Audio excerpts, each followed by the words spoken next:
For the next few minutes, I invite you not merely to listen, but to enter into an experience, a gentle turning of the mind, a shift in perception. By the time we complete this journey together, you will not only understand what has kept you bound, you will feel a loosening inside, as though a knot you carried for years has quietly unfastened. And as this knot loosens, you will begin to see the world in a new way, not only the thoughts that arise in you, but the entire unfolding of your reality that has always been shaped by them, unnoticed.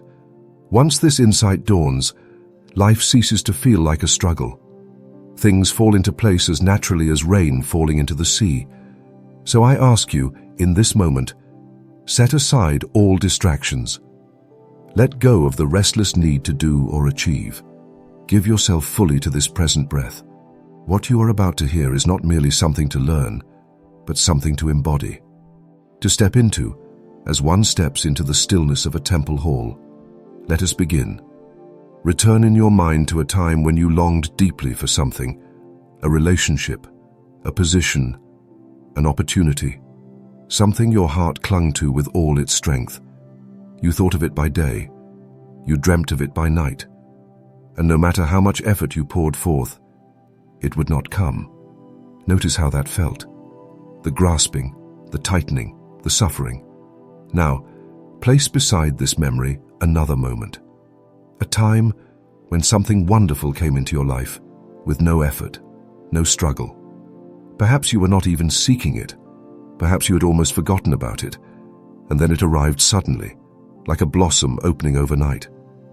It felt like grace, like a gift. Why is this so? Why does what we chase slip further away, while what we release often flows to us without resistance? This is not accident.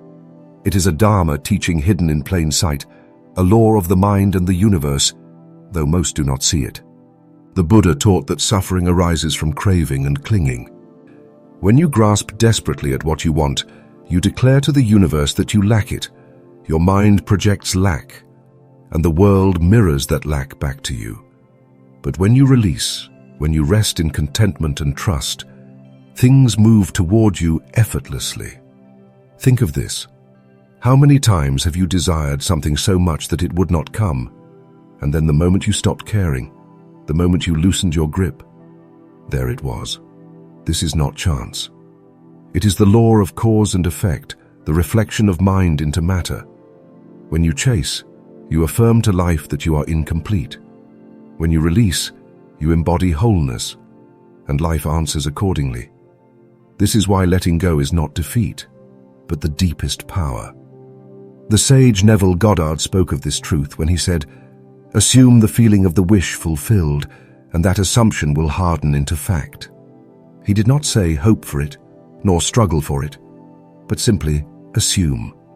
In Buddhist language, we might say, rest in the knowing of what already is, without agitation, without hunger. When you assume, you stop chasing. You stop searching for proof. You cease asking when or how. You abide as though the seed has already been planted in the ground, and you trust that in its own season it will bear fruit. In that trust, you create the space for reality to align. Consider how the things you are indifferent about often arrive easily. Why? Because you are not tightening around them. You are not blocking the flow with doubt, with fear, with obsession. You are open, relaxed, unattached, and in that openness, reality can move without obstruction. So the true question is, how do you live this way? Not as a trick, not pretending detachment, but genuinely resting in it. For if you merely say, "I don't care," but deep within you are still clinging, reality responds not to your words but to your heart. You cannot fake emptiness.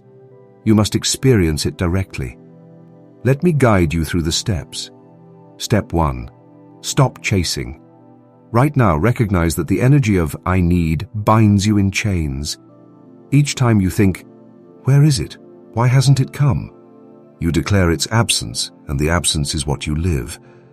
But if it were already present, how would you feel?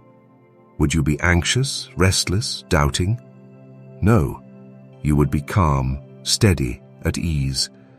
And it is that very energy of calm certainty that allows it to appear.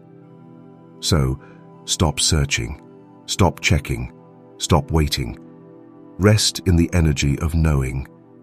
Let the breath be your anchor, the reminder that life is here, whole, complete, even now.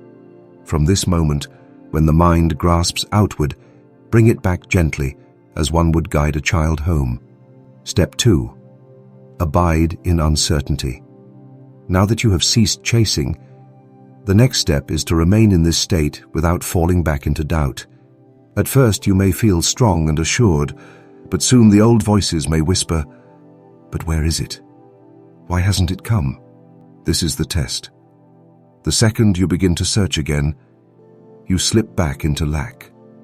So how do you hold steady? You make peace with not knowing the time or the way. You release the when and the how, just as the Buddha released attachment to past and future, abiding only in the present. The ripening of karma takes its own course, and your task is not to control it, but to trust it. If you can surrender time, you become unstoppable. When you no longer demand signs, when you no longer chase evidence, reality must align to your state. So when doubt arises, do nothing. Let it pass like a cloud. Sit with it in patience, neither pushing it away nor feeding it. In that stillness, you remain unshaken. Step 3. Make peace with the silence. This is the final step, the one that seals the practice. Most seekers grow impatient here. They stop chasing. They rest in knowing, but then they expect immediate results. When nothing appears at once, they panic, and their mind falls again into grasping. Understand this. There is always a gap between planting the seed and seeing the flower. This gap is not delay, it is alignment. The field of reality is rearranging itself to meet the vibration of your state. So, in this space of silence, your only task is to keep living naturally, without strain, without forcing, without expectation. Trust the gap. Trust the silence. Live with ease. When you can hold steady here, the manifestation not only arrives, it arrives in a way that feels effortless, harmonious, and often greater than you imagined. So from this moment on, when doubt or impatience stirs, do nothing. Not because you have given up, but because you already know. The knowing itself is enough. And once you know no longer chase, for everything you desire will begin moving toward you, as rivers flow toward the ocean. This is the heart of the practice. Manifestation is not about doing more, but about letting go. The moment you release the grip, the moment you stop begging reality for proof, it has space to unfold. In Zen, this is called Wu Wei, effortless action, action without struggle. So what is left for you now is simple. Return again and again to stillness.